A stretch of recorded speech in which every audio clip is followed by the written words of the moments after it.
got a piece of paper and a pen just in case. Not that I need to write anything down, but sometimes you do. There we go. So we've got Chef Adrian Richardson joining us this afternoon. How are you?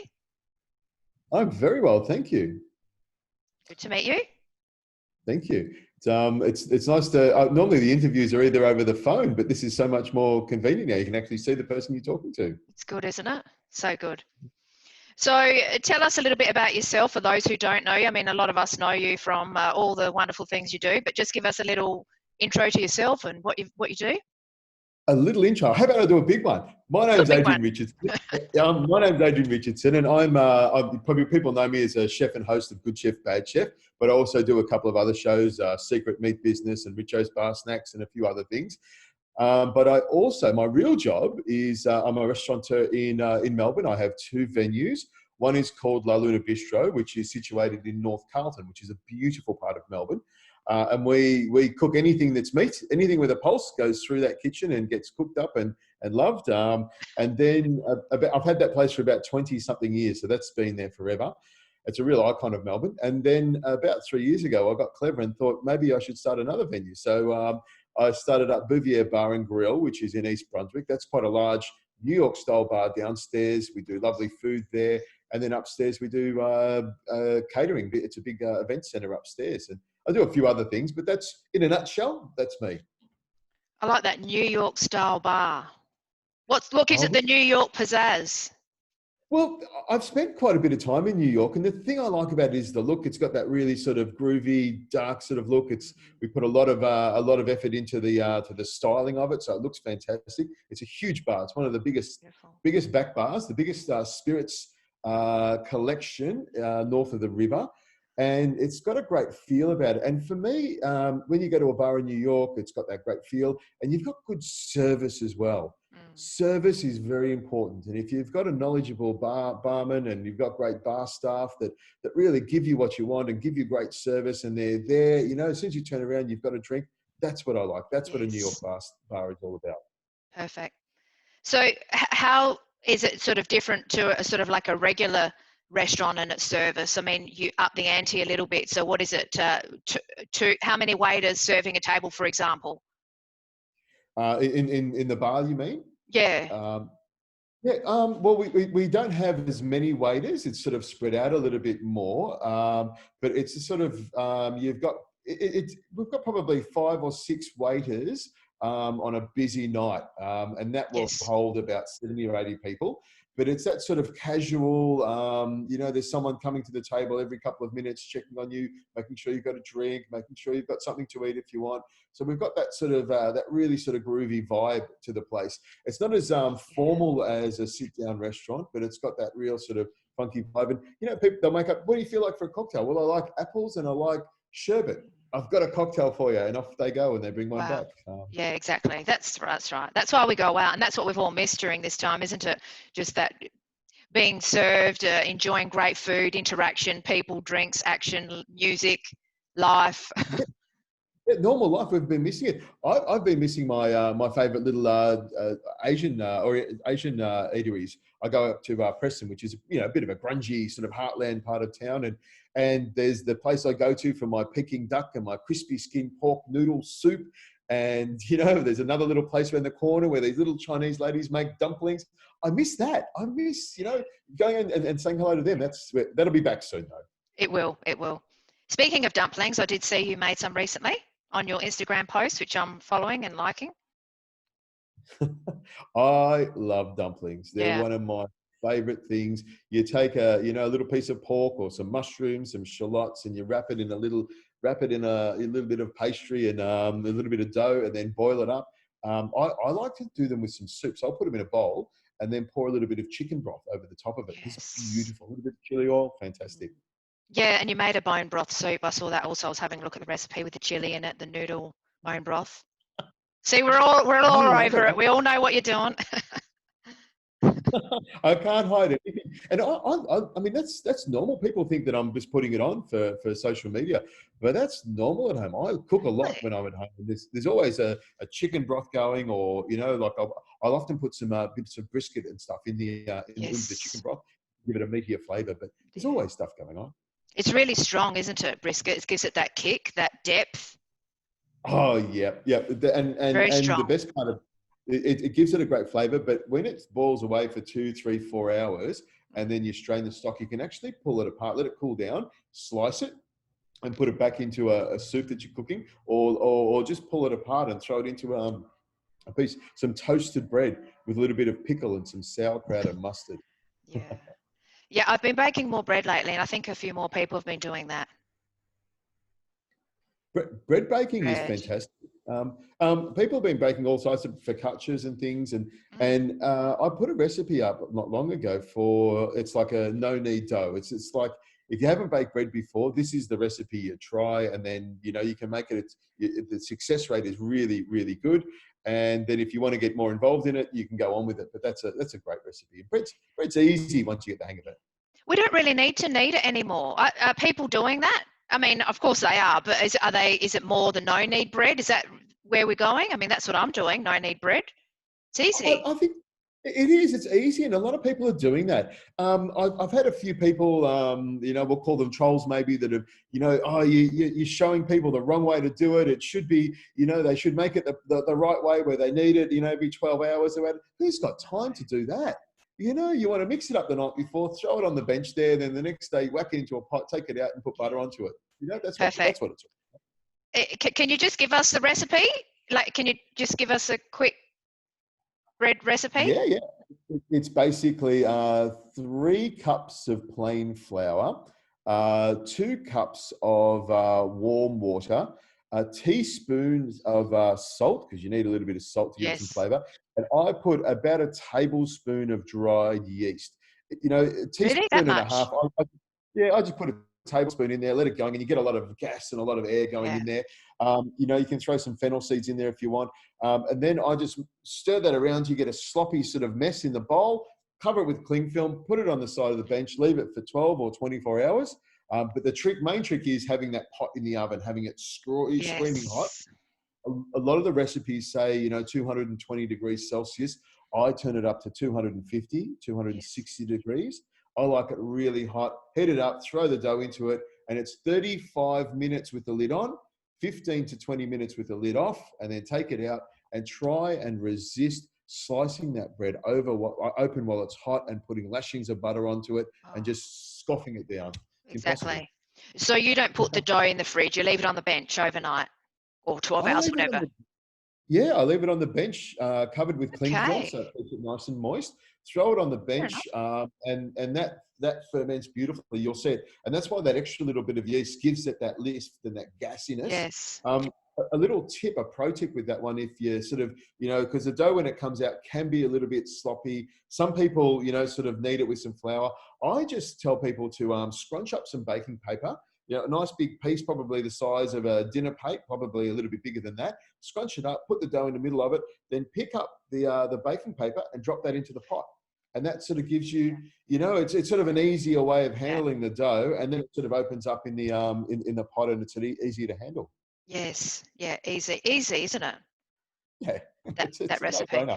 It's just that because people think, I mean, you've been cooking, I'm sure, your whole life. You're a chef. You know what you're doing with food. But the regular person doesn't really bake bread. To say, hey, go bake a loaf of bread is a thing, for most households. I mean, I think we just go to the store and buy bread. But these days, I think this isolation, we've upped our bread skills and realised it's so simple.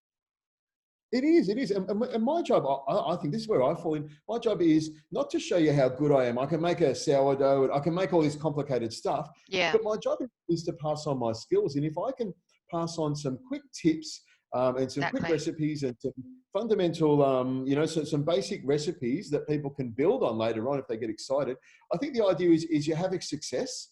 You hear a lot of talk about people, they try something and it's a failure. But if you can give them a small recipe, how to make a pasta dough, Mm. and then it's successful, they're more likely to try it again and again and get better at it. I think it's giving them the basic thing at the start that they can build on. I think that's really important. Exactly. And also your style, when I was sort of watching your videos on Instagram, you really make it look easy, and it kind of is easy. Certain dishes we think, oh no, that would be hard. Just the way you sort of explain it, okay, so you do this, you do that. It's sort of that effortless, just be patient, just be relaxed. You know, sometimes people go in the kitchen and it's that stress already. They've already put that stress in their head. Oh, I don't want to cook. It's a drag. But it's all just psychological.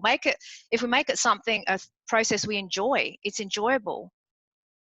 Exactly. I love cooking. And I think that's what comes across is I'm passionate about it and I really enjoy eating and cooking.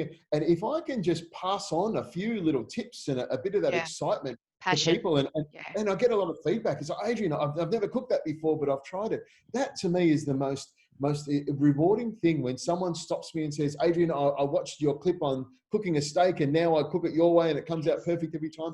To me, that's how I get my satisfaction. It really makes me feel good. So you're quite interactive on your Instagram page I try to be. with people. I Yeah. try to be. Good.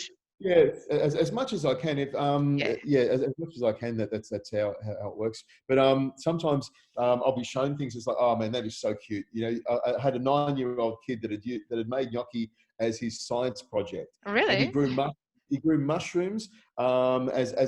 mushrooms as a science project, and then made gnocchi out of it.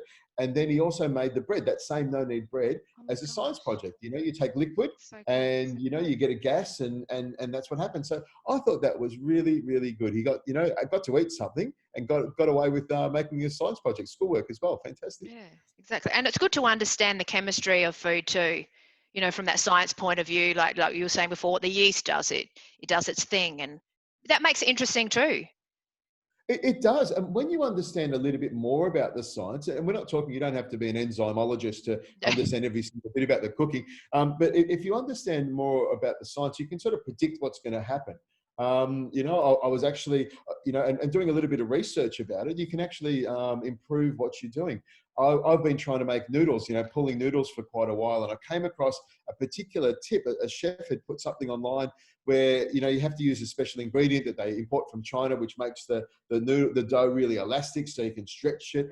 Really? This guy used a product called nutritional yeast, which is what vegans use as a cheese substitute. That's It's sort of right. like a flaky powder, but Yeah. when you add that to flour and a little bit of water, it makes it really elastic, and Really? that makes it almost like a cheats version of it, and it makes it a little bit yellower and gives it some umami sort of flavors as well. But I mean, that's a once you understand a little bit about gluten and you understand what's actually happening to it, it's a no-brainer. It's just nutritional yeast. You can get it anywhere, but it actually makes Exactly. a really big difference to making noodles. Do you like the taste of it?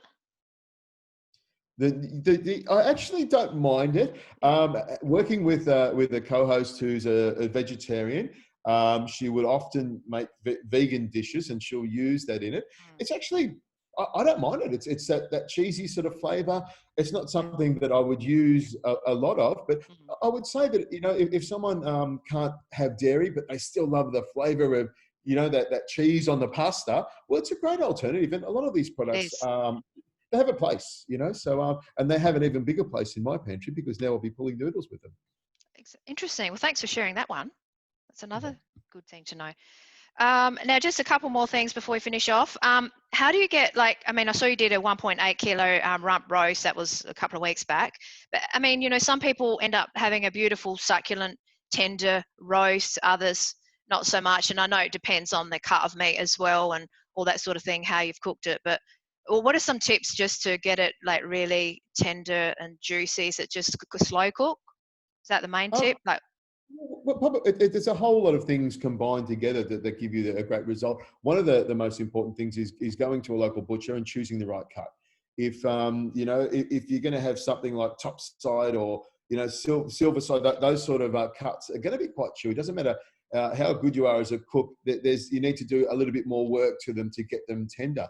But if you're going to have a nice roast, rump is a beautiful, beautiful one. And if you go to a good butcher, they're usually blokes anyway, but their job is to make sure you have a good piece of meat. So if you go to your local butcher, have a chat with them, tell them what you're cooking. I want an economical cut, which is a rump. I think it's a beautiful cut anyway, and I want to roast it. They'll trim it up for you and have it tied up so it looks beautiful. And that's probably the most important thing, sourcing good meat. Then from there, with roasting, I try and bring the meat up to room temperature. It helps it cook a lot more evenly throughout. So popping on the bench for an hour or so, depending on where yes. you live. If you live in far north Queensland, probably 10 minutes is all you need. But, down south in Melbourne, on the bench for an hour, it helps even the temperature. And then you can either brown it off in a pan, or what I like to do is pop it on a wire rack, put a tray underneath it, into a really hot oven. 250 degrees for about 20 minutes. That'll help to crisp up the outside of it. And then I turn it down to about 180 degrees. Now, I have a digital thermometer. They're worth $20 from a catering store, but it actually gives you a superpower, gives you X-ray vision onto exactly what's happening on the inside. So with a digital thermometer, then you get the right degree of doneness. So if you like it, medium rare, I let it get to about 45 degrees Celsius, then I take it out. And this is another tip. Always rest your meat, and always rest it for half the cooking time, because when you roast it, it's the same sort of thing as shaking up a can of Coke. If you cut into the meat straight away, or you open the can straight away, all the juices will flow out everywhere. So by resting it for at least half the cooking time allows everything to relax. So when you cut into it, all the juices stay in there. And probably the other thing, which I should have said first of all, is salt loves meat, meat loves salt. Put plenty of salt on the outside of the thing you're going to roast, because that's what's going to give out that's what's going to make it taste good. And if you're worried about having too much salt, don't put any salt on the veggies, because no one's going to eat them anyway. They're just going to eat the meat. So that's, yeah. But you can't put too much salt? Oh, you can. But one of the things that I've seen is I've done experiments with like a domestic cook, someone who's not a chef, and I'll ask them to put salt on something. And then I'll get the same thing, which is maybe a steak, and I'll say, this is how much salt I put on it. And it's usually double, 3 times the amount of salt that I put on it. And then we cook it and eat it, and you can really taste the difference. So I think when you are cooking your next roast, you sort of channel Richo, you bring him into your head and you say, what would Richo do? And you just throw it on there. And the other thing with the salt is the salt's just on the outside. It's just on the outside. Yeah. So you can sort of over salt it a little bit, because when you cut into it, the inside's going to have no salt on it. So if you have a really good flavor on the outside, that'll be good. Nice, very nice. So do you do something, I saw something with, is it you bake fresh bread and it's available between Wednesday and Saturday? Is that still what you're doing? Oh, yeah. When COVID came along, I have all this meat dry aging. We buy in probably 4 to 6 whole steers a week that we're dry aging the cool room for 8 weeks on the bone. So we have, probably 10,000, probably 10 whole animals in the cool room at any one time, probably more than that. And so we needed to move them because they were ripe and ready to serve as steaks. So we set up Richo's Deli. So you could order the meat online and pick it up. And that sold really, really well. I'm having to buy in more meat to keep up with it. And then we started selling some of the food that we make at La Luna Bistro. And then some of the chefs were making different specials. So we've put them all online. And people have been buying a lot of this stuff. It's actually been a really good little, a really good way of keeping everyone busy and also turning over the stock, which has been fantastic. And everyone's loving the food. They really want us to come back and cook for them, but it's enabled everyone to sort of support their local restaurant instead of going to a supermarket, but they're supporting their local restaurants, which I think is really important. Exactly. Very important. And also I did see Margarita Mondays and espresso martini recipes and different things. So also, what are you having with a little, what are you into, reds at night or a little white? Oh, where do we start with this one? Look, I like to start off with I love my vodka, so a dirty martini is what I would have to start the day. I think a nice crisp flavour. On the weekends, if I'm having one of those slow days, a Bloody Mary. I do love my Bloody Mary. I like it nice and stiff. I saw Lots that. of vodka, lots of chili. I love that. It's one of my favourite things. Chili. Lots of chili. And Lots of it. Horseradish as well, fresh horseradish, just to give it a kick. Kick. And the beauty of that is it stops you from drinking it too fast. That's so true. You sip it more. Good tip. Yep. So that's it's my method of responsible drinking. And I'm a big lover of Pinot Noir. And in Victoria we grow some of that. We make some of the best Pinot Noir. And I love to share a bottle of wine in the evening in front of the fire. It's a beautiful thing.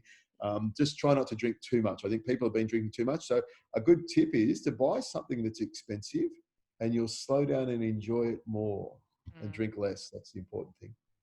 So is there a Richo wine out there? Because, I was watching a show and there were these celebrities in the States. I think the two wrestlers, these two women, and they've got their own wine. and it's done really well. And I thought that's a good thing because they appreciate wine and they like to cook. I Yep. thought, I wonder, are you going to be doing that, putting your name on a good wine? Well, not a wine so much. We haven't been doing any wine, but what I have been doing is the cocktails. We've been selling a lot of the cocktails from Bouvier, so we've been doing that. The wine, that's a good idea. I'd probably have to make some of it, which would be a lot of fun. But I might leave the winemaking to the experts, and they'll leave the cooking to me, and we'll probably keep it. Yeah. I'll swap the steaks and the salami for a Yeah. good bottle of wine any day. But it's a good idea. I should do something like that. Oh, well, if you like your wines, why not? I'm more of once I get to this stage, that's my favourite stage there. Glug, glug, glug, glug, glug, glug, glug, glug. Now, isn't it a beautiful sound?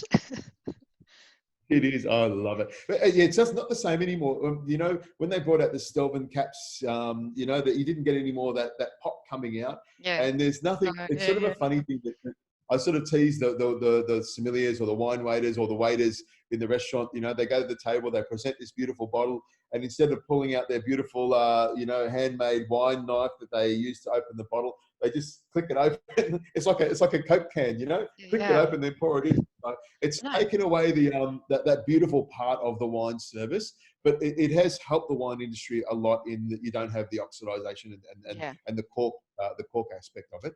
But it's just it's not the same, is it? No. It's all those little things. So with your restaurants and everything, like what's the current status just before we say goodbye? You know, what's happening in Melbourne? Well, in Victoria, we as of the 1st of June, restaurants can open. We're limited to 6 people maximum per table and 20 patrons per space.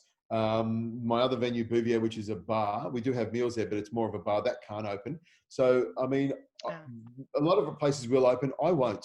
I think that this, for the safety of my customers and for the safety of my staff, we're going to stay closed for probably 2 to 3 weeks until things really sort of open up. When everyone's that's fair. healthy and confident about going out, I think that's the best thing to do. Rather than opening up day one and, you know, then there's another outbreak.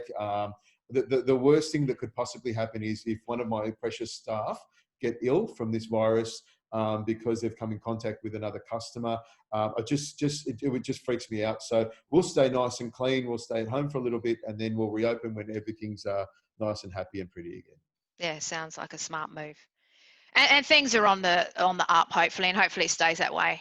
I think we've all got a good feeling about things. We've all done the right thing, and it will be good. Yeah, I think if we keep on doing the right things and have a good attitude about it, we'll be out of this in no time. Australia is in an awesome position. You know, we're in an awesome position to come out of this fighting fit and ready to take on this economy business. We're going to nail it. By the end of this year, we're Exactly. going to be back on our feet, and we'll be rocking it. Yeah, better and stronger. That's it. Any last words to our listener? Stay safe, and you know, it's nearly all over. And by the end of this year, it will be laughing about it. We'll be telling jokes and laughing about it, and we'll be moved on from this, and we'll be living our wonderful lives in Australia, the best country in the world. The best. Thank you. Thank you, Adrian. Good chatting. Absolute pleasure. Anytime. Thanks, Adrian. Bye. Bye.